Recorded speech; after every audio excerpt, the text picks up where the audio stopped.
Tanu and welcome to our channel Sahitya Shiksha. I hope कि आप सब अच्छे होंगे, स्वस्थ होंगे। तो चलो आज का हमारा टॉपिक शुरू करते हैं। आज का हमारा टॉपिक नया नहीं है। ऐसा क्यों कह रही हूँ मैं, क्योंकि इससे पहले हमने इसके इंट्रोडक्शन पे वीडियो अपलोड कर दी है। यानी कि जो आज हम टॉपिक करने जा रहे हैं उसकी सीरीज हमने पहले ही शुरू कर दिया, उसका पार्ट 1 अपलोड कर दिया है। मैं डिस्क्रिप्शन में लिंक दे दूंगी। अगर आपने अभी तक वो नहीं देखा है तो पहले आप उसको देख लीजिए, तभी आपको ये वीडियो देखने का भी बेनिफिट अच्छे से होगा। ओके, तो हमारा जो राइटर है वो हमने लिया है आई.ए. रिचर्ड। और जैसा कि मैंने पिछली वीडियो में भी आपको बताया था कि आई.ए. रिचर्ड है, इनके ऊपर हम एक वीडियो में डिस्कस नहीं करेंगे।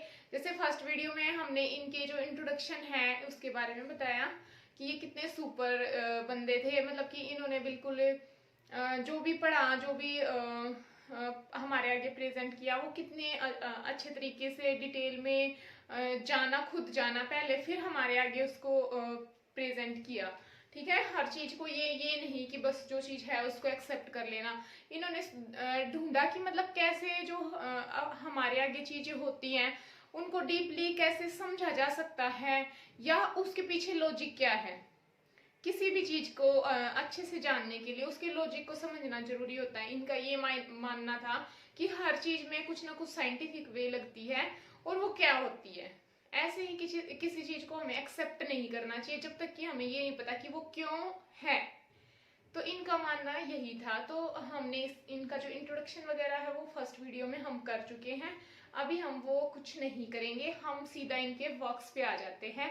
और ये जो वीडियो है इसमें हम इनके पूरे के पूरे जितने भी इम्पोर्टेंट वर्क्स हैं, वर्क के अलावा इनके जो वो कब पब्लिश हुए हैं वो, और एक आधा इम्पोर्टेंट वर्क है जो हमें डिटेल में डिस्कस करने की जरूरत है, वो हम डिस्कस करेंगे। ठीक है, तो हमारा जो पूरा फोकस रहेगा इस वीडियो में वो रिचर्ड के टोटल जितने भी पोइट्री या वर्क्स जो भी उन्होंने लिखे हैं उन्हीं के ऊपर रहेगा। ठीक है, इसके अलावा हम और किसी चीज पे इस वीडियो में ध्यान नहीं देंगे ज्यादा। तो चलो शुरू करते हैं अभी हमारा रिचर्ड्स के वर्क को। तो इंट्रोडक्शन फर्स्ट पार्ट में हमने करवा दिया है। This is the second part of this he believes. तो अब देखते हैं कि सबसे पहले तो मैंने बेसिक इंग्लिश वाला जो कंसेप्ट है वो पार्ट फर्स्ट में करवा दिया है। अब देखो, he believe a universal intelligible language would help to bring about international understanding. अब वो क्या विश्वास करते थे कि अगर कोई जो लैंग्वेज है वो यूनिवर्सली, आपको क्या बनानी है, यूनिवर्सली इंटेलिजिबल लैंग्वेज बनानी, तो वो यूनिवर्सली कब इंटेलिजिबल लैंग्वेज कब बनेगी, जब वो इंटरनेशनली अंडरस्टैंडिंग हो। यानी कि जब उसको सब समझ सके तभी वो यूनिवर्सली लागू हो सकती है।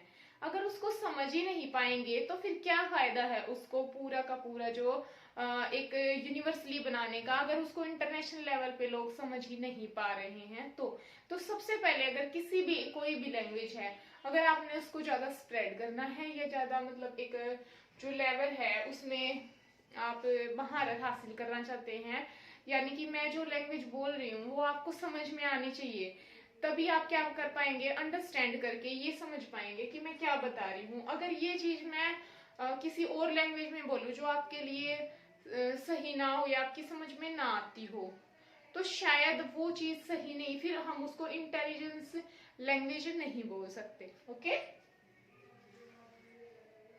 सो he works on basic language, इसलिए उसने काम करना शुरू किया बेसिक इंग्लिश के ऊपर।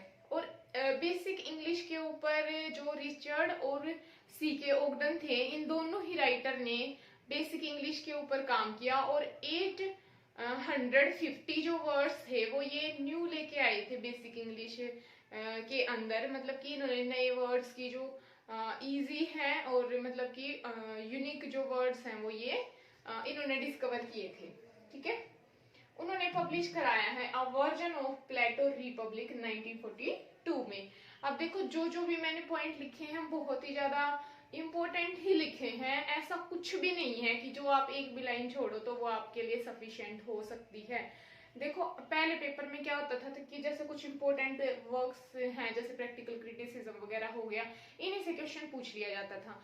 पर अभी जो पेपर हुआ उसमें भी आपने देखा होगा, या मतलब इन फ्यूचर भी आपको देखने को मिलेगा कि जो भी पैटर्न आजकल आ रहा है ना, वो उस चीज से बिल्कुल अलग है कि ये जो इंपॉर्टेंट चीजें इन्हीं में से पूछा जाएगा। वो आपको किसी भी वर्क को सीक्वेंस में पूछ सकते हैं, किसी भी वर्क के बारे में भी पूछ सकते हैं, किसी भी वर्क को पूछ सकते हैं कि ये रिचर्ड का है या नहीं। तो इसीलिए मुझे लग रहा है कि जो भी मैंने करवाया है इसमें से एटलीस्ट आप ये तो कर लें, उसके बाद तो शायद आपको नहीं जरूरत रहे। ठीक है, मैंने कोशिश की कि हर पॉइंट मैं लिख दूं, भले ही आपको ये लगे कि हाँ इतना ज्यादा जो लिखा हुआ, पर ऐसा कुछ भी नहीं है, मैंने बिल्कुल इंपॉर्टेंट चीजें ही लिखी हुई हैं। ओके, तो उन्होंने पब्लिश कराया था वर्जन, प्लेटो की रिपब्लिक का वर्जन पब्लिश करवाया था 1942 में इन बेसिक इंग्लिश। ये आपको जरूर से याद रखना है, बहुत ही ज्यादा इंपॉर्टेंट चीज है, ऐसे ऐसे क्वेश्चन पेपर में बहुत पूछे जाते हैं। अब हम इनकी इंपॉर्टेंट बुक्स को करेंगे और एक भी बुक आपको स्किप नहीं करनी है, और उसके जो कब वो पब्लिश हुई उसके पब्लिश ईयर के साथ आपको वो याद रखनी है। Okay, principle of literary criticism, इसको तो कौन नहीं जानता, 1924 में। नेक्स्ट है प्रैक्टिकल क्रिटिसिज्म 1929 में। ये तो है इनकी कुछ ऐसी बुक्स जिनमें इन्होंने अपनी जो थ्योरीज है, जैसे प्रैक्टिकल क्रिटिसिज्म में उन्होंने क्लोज रीडिंग के बारे में बताया, उसका क्या इंपॉर्टेंस है, रीडर रिस्पॉन्स थ्योरी से भी रिलेट करती है क्लोज रीडिंग, तो उसका जो क्या महत्व होता है वो समझाया है। जो प्रिंसिपल है लिटरेरी क्रिटिसिज्म के, इन्होंने बताया कि जो क्रिटिसिज्म है मतलब हम क्रिटिसाइज किस तरीके से चीजों को कर सकते हैं। तो ये हो गए इनके ऐसे वर्क जिन्होंने, जो कि न्यू क्रिटिसिज्म में एक नया रेवोल्यूशन लाने के काम आए। ओके, अब अगले इनके कुछ थ्योरेटिकल वर्क हैं जिसमें इंक्लूड है साइंस एंड पोइट्री 1926 में, 1926 में science and poetry. Then Mencius on the mind 1932 में। देन कोलरेज ऑन इमेजिनेशन 1934 में, ये बहुत इंपॉर्टेंट है, इसको भी हम अभी आगे डिस्कस करेंगे। फोर्थ है द फिलोसफी ऑफ रेटोरिक 1936 में। फिफ्थ इज स्पेकुलेटिव इंस्ट्रूमेंट्स 1955 में। सिक्स इज बियॉन्ड 1974 में। सेवन इज पोइट्री 1974 में। और जो इसकी वर्ड्स हैं, यानी कि ये तो थे इसके थ्योरेटिकल वर्क, अब इनकी कुछ वर्ड्स हैं जिनमें इंक्लूड है इंटरनल कोलिक्स 1971 में, न्यू एंड सिलेक्टेड पोएम 1974 में। एक बार ये सारे वर्क फिर से दोबारा से देख लो, क्योंकि इनकी सीरीज याद करना और इनके नाम याद करना आपके लिए बहुत ज्यादा इंपॉर्टेंट है। अब इसके कुछ इंपॉर्टेंट वर्क्स हैं जो हम डीपली डिस्कस करते हैं, यानी कि उनको थोड़ा सा एक्सप्लेन करते हैं कि एक्चुअल में उनके अंदर है क्या। तो चलो शुरू करते हैं। तो चलो पहले हम इन दो वर्क्स के बारे में डिस्कस कर लेते हैं। जो ये दो वर्क हैं रिचर्ड के, इनके अंदर उन्होंने क्या इंपॉर्टेंट थ्योरी दी है और क्या चीज इनके अंदर बहुत ज्यादा इंपॉर्टेंट है, इन दो वर्क्स को डिस्कस करेंगे हम इस वीडियो में। इनके बाकी जो अदर भी इंपॉर्टेंट वर्क है, जैसे प्रैक्टिकल क्रिटिसिज्म हो गया, कोलरेज ऑन इमेजिनेशन हो गया, उनके ऊपर भी हम डिस्कस करेंगे, बट नेक्स्ट वीडियो में। इस वीडियो में हम ये दो जो पर्टिकुलर जो वर्क है हमने लिए हैं। ठीक है, तो शुरू करते हैं। पहला प्रिंसिपल ऑफ लिटरेरी क्रिटिसिज्म जो 1929 में इन्होंने दिया था, अभी पीछे कुछ मिनट पहले ही आपने देखा होगा, इसका मैंने नाम बताया था आपको। तो इस बुक में इन्होंने डेवलप की है a new way of reading poetry, की पोइट्री को हम नए तरीके से कैसे पढ़ सकते हैं। सबसे पहली बात तो मैंने बताया कि ये क्लोज रीडिंग पे विश्वास करते थे कि हमें जो भी हम रीड कर रहे हैं हमें खुद उसका मीनिंग क्रिएट करना चाहिए, बजाय कि जो ऑथर का मीनिंग होता है या राइटर ने जो लिखा है उसकी बजाय हमें खुद का जो मीनिंग है वो क्रिएट करना चाहिए। ओके, तो Richard turn criticism into science. तो ये रिचर्ड क्या करते हैं, क्रिटिसिज्म को, ये पहले ऐसे राइटर थे जिन्होंने क्रिटिसिज्म को साइंस के अंदर क्या कर दिया था, ट्रांसफर कर दिया था। ओके, वो एक्सप्लेन करते हैं टू यूजेस ऑफ लैंग्वेज, दो यूज लैंग्वेज के, और ये चैप्टर 34 में इन्होंने दिए हैं। प्रिंसिपल ऑफ लिटरेरी क्रिटिसिज्म जो बुक है उसके चैप्टर नंबर 34 में इन्होंने ये जो दो लैंग्वेज के यूज है वो बताए हैं। पहला है scientific use and then second है हमारा इमोटिव यूज। साइंटिफिक जो यूज होता है उसमें क्या बोला है, in this language reference should be correct and the relation of reference should be logical, means reference should be correct and the relation of reference should be correct. क्या बताया है कि इस लैंग्वेज में जो रेफरेंस होते हैं वो क्या होते हैं, वो करेक्ट होने चाहिए, ठीक है, वो करेक्ट होने चाहिए। और जो रेफरेंस के साथ जो रिलेशन होता है रेफरेंस का और लॉजिक का या थिंक का, वो क्या होना चाहिए, बिल्कुल फिर सही बनेगा। ये जो सिमियोटिक जो ट्रायंगल मैंने करवाया है इससे पहली वीडियो में, उससे भी आपको ये रेफरेंस, रेफरेंट और ये सिंबल वाली जो चीज है उससे आपको क्लियर हो जाएंगी कि मतलब कि अभी मैं एग्जांपल भी दूंगी इस चीज से रिलेटेड कि जो रेफरेंस अगर वो करेक्ट होगा एंड जो रिलेशन है रेफरेंस का वो लॉजिकल होना चाहिए, ठीक है। मतलब किसी चीज के साथ जो आपने रेफरेंस दिया है किसी चीज के प्रति, तो वो जो भी चीज है उसके प्रति जो रेफरेंस है वो बिल्कुल क्या होना चाहिए, करेक्ट होना चाहिए या लॉजिकल होना चाहिए। Means reference should be correct and the relation of reference should be correct होना चाहिए।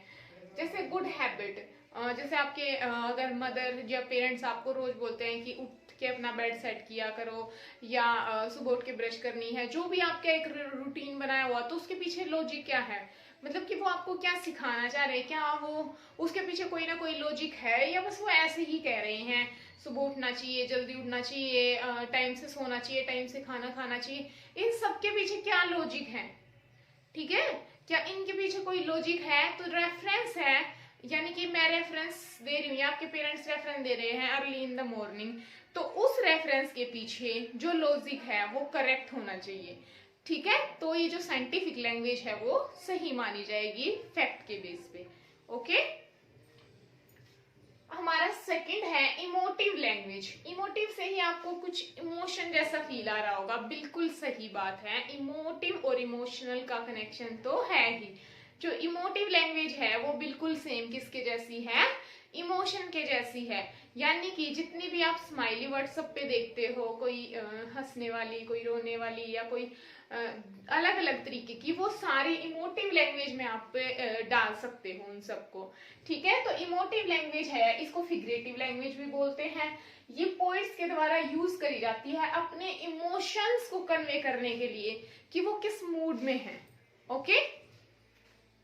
Effectively and forcefully it related to emotion not on logic and fact, मतलब कि इमोशन में लॉजिक और फैक्ट की कोई भावना नहीं है। मान लिया कितनी छोटी छोटी बातों पे हम इमोशनल हो जाते हैं, रोने लग जाते हैं, किसी से नाराज हो जाते हैं, किसी से गुस्सा होते हैं। कई बार तो ऐसा होता है अगले बंदे को पता ही नहीं कि हम नाराज हो गए। कितनी बार तो ऐसा ही हो जाता है कि बंदा सोच ही रहा है यार मैंने क्या कह दिया, मैंने क्या ही कर दिया, मतलब कि पता ही नहीं होता नेक्स्ट पर्सन को तो कि हम किस बात को लेकर उनसे गुस्सा है। और हम ऐसे ही एक एक दिन, दो दो दिन, या अगर किसी से फोन पे बात होगी, उसने कुछ बोल दिया ऐसे ही मजाक में, हम दिल पे लेके इमोशनल हो गए, उसको बैठे रहते हैं। नेक्स्ट टाइम वो फोन करता है, क्या हो गया, फोन नहीं कर रहा, बोला ऐसे ऐसे हो गया, बोला मैंने तो ऐसे ही बोला ही नहीं था। तो कितनी चीजें आजकल ऐसे ही हो जाती हैं, ठीक है। आजकल क्या कभी से ही है, मतलब इमोशन तो सबसे ही है। सेकेंड जो हम करने वाले हैं वो है स्पेकुलेटिव इंस्ट्रूमेंट। ये 1955 में आया था जो ये वर्क है इनका, और इसमें जो इन्होंने टर्म दी है वो दी है feed forward, okay. Feed forward जो है, अब मैं आपको डिटेल में बताती हूँ कि एक्चुअल में तो इसकी शुरुआत हुई थी यहाँ से, जब 1951 में 8th मैसी कॉन्फ्रेंस में, जो साइबरनेटिक कॉन्फ्रेंस हुई थी, साइबरनेटिक मतलब आर्टिफिशियल जो इंटेलिजेंस होती है उन चीजों को लेकर, तो वहां पे रिचर्ड ने इस टर्म को कॉइन किया था। अगर कॉइन की बात आए तो यहाँ पे किया था, और ज्यादा कब, इस वर्क के अंदर इन्होंने इस टर्म को दिया था। और थर्ड जो सैटरडे रिव्यू है, जब इन्होंने इनसे पूछा था कि एक सीरीज थी इनकी व्हाट आई हैव लर्नड, उसमें भी इन्होंने इस टर्म का जिक्र किया था। तो ये तीनों चीजें आपको क्लियर हो गई, ठीक है। अब आगे करते हैं कि एक्चुअल में इस टर्म के अंदर था क्या। इस टर्म में रिचर्ड ने बताया कि कैसे एक राइटर है उसको टेक्स्ट के साथ इंगेज होना चाहिए, या कोई भी to make necessary change to create better meaning. यानी कि राइटर को अगर बार बार अपने जो टेक्स्ट है उसके साथ कनेक्ट होके ये देखना चाहिए कि वो क्या नेसेसरी चेंज उस टेक्स्ट के अंदर कर सकता है, ठीक है। उसको पब्लिश कराने से पहले बार बार देखना चाहिए कि क्या वो नेसेसरी चेंज उसके अंदर कर सकता है, ताकि वो रीडर्स के लिए एक अच्छा जो है वो मीनिंग वाली चीजें या बेसिक ऐसी चीज दे सके जो नेक्स्ट पर्सन अपने अकॉर्डिंग उसका मीनिंग निकाल सके। तो राइटर को या ऑथर को अपनी चीज को बहुत ही ज्यादा ध्यान से पढ़ के या बार बार उसको एनालाइज करके ही पब्लिश कराना चाहिए। तो ये बहुत ही जरूरी होता है कि जो ऑथर है उस चीज को एनालाइज करे या उस चीज में जो नेसेसरी चेंज है वो करे। ओके, तो फ्रेंड्स यही था हमारा आज का लेक्चर। अभी और भी पार्ट्स हैं जो रिचर्ड के ऊपर आने बाकी हैं। मैं ज्यादा लेंथी वीडियो नहीं बनाना चाहती, क्योंकि जब हम पढ़ते हैं तो लास्ट में जाते जाते बोरियत सी लगने लग जाती है। तो मैं चाहती हूँ कि जब भी आप जितना भी पढ़ें बहुत अच्छे से पढ़ें, ताकि मतलब कि बिल्कुल आपके समझ में आ जाए वो चीज। और अगर देखो आपको चैनल पसंद आ रहा है या वीडियो अच्छी लग रही है तो प्लीज चैनल को सब्सक्राइब कर लें और एक लाइक का बटन जरूर दबाएं। कमेंट बॉक्स में अपनी कोई भी डाउट क्वेरी आप पूछ सकते हैं। ओके, तो मिलते हैं नेक्स्ट वीडियो में, तब तक के लिए बाय, थैंक यू।